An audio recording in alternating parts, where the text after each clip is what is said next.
Hello అండి. ఎలా ఉన్నారు? ఏంటండి మళ్ళీ వీడియో పెట్టిందేంటా అని చూస్తున్నారా? మీరు వీడియో చూస్తున్నారు కానీ లైక్ చేయడం లేదండి. సో, వీడియోనైతే లైక్ చేయండి ప్లీజ్ అండి. ఎందుకంటే మీరిచ్చే సపోర్ట్ వల్లే ఛానల్ అనేది గ్రో అవుతుందనమాట. ఇక్కడ ఏం లేదండి, వెన్నయితే పెట్టేశాను. ఎప్పుడైతే ఆఫ్టర్‌నూన్ చేసేదాన్ని, ఈరోజొచ్చేసి నైట్ అయితే చేస్తున్నాననమాట.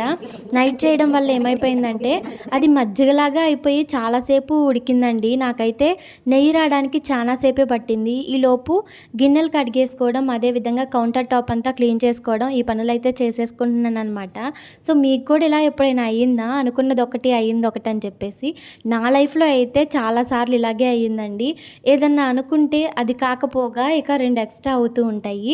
మీకు కూడా అంతేనా? సో, మీరేదన్నా అనుకుంటే అది కాకుండా వేరేదవుతదా? సో, ఈ పని పెట్టుకున్నానేంటా నైట్ టైమ్ అని చెప్పేసి ఎంత అనుకున్నానో, ఒకవైపు ఈ గిన్నెలు కడుగుతానే ఆ వెన్నెక్కడ మాడిపోద్దా అని చెప్పేసి దాని వైపు చూసుకోవడమే సరిపోతుందండి. ఇలా మనం ఏంటంటే లేనిపోని పనులు పెట్టుకోవడం అన్నీ ఇలాగే ఉంటుంది. ఎప్పుడైనా సరే మనం చేసే పని పద్ధతిగా ఎప్పుడు చేసే విధంగా చేస్తేనే మనకు పర్ఫెక్ట్‌గా వస్తుందనమాట. లేకపోతే ఇలాంటి చిక్కులే మనం ఫేస్ చేయాల్సొస్తది. సో, వెన్నొచ్చేసి ఆ మిక్సీ జార్‌లోనే వేశానండి. క్లీన్‌గా పోయిందనమాట. సో, మిక్సీ జార్‌లో వేస్తే పోద్దా? పోదా? అని చెప్పేసి భయమేం అవసరం లేదండి. శుభ్రంగా పోతుందనమాట క్లీన్ చేస్తే.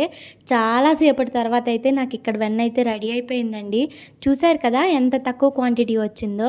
వెన్నయితే చానా తక్కువే వచ్చిందండి. వీడియో నచ్చితే ఒక చిన్న లైక్ చేయండి. ఛానల్‌నయితే సబ్స్క్రైబ్ చేసుకోండి. ఈ మిడిల్ క్లాస్ అమ్మాయికి మీరు సపోర్ట్‌గా ఉంటారని అనుకుంటున్నాను.